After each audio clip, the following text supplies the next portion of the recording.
अस्सलाम वालेकुम। मुस्लिम लीग नून के सीनियर रहनुमा ज़ुबैर उमर के इंकशाफात के बाद अब ये बात तो सबको समझ आ गई है कि लंदन प्लेन क्या था, और लंदन प्लेन में मरकज़ी किरदार जनरल बाजवा का था, जिसने रिजीम चेंज में सहूलतकारी की और पाकिस्तान को इस हाल तक पहुंचा दिया।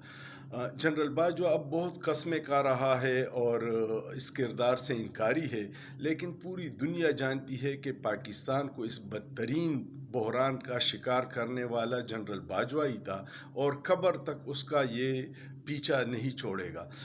एक और किरदार हमारी अदलिया का बड़ा बदनाम था, वो जस्टिस मुनीर का किरदार था, जिसने नज़रिए ज़रूरत ईजाद करके हर डिक्टेटर को की सहूलतकारी का रास्ता खोल दिया था।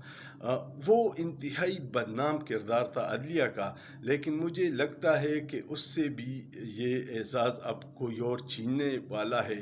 आप जब सुप्रीम कोर्ट में मखसूस नशिस्तों वाला केस देखते हैं और उसमें बड़े साहब की पुर्तियाँ देखते हैं इस अपने उस बदतरीन फ़ैसले को बचाने के लिए जिसने जमहूरियत पे ख़ुदकश हमला किया, जिसमें तहरीक इंसाफ से बैठ का निशान छीना था, तो मेरा ख़्याल है कि जस्टिस मुनीर को अब लोग बख्श देंगे और एक नया नाम उनकी ज़ुबानों पे आएगा।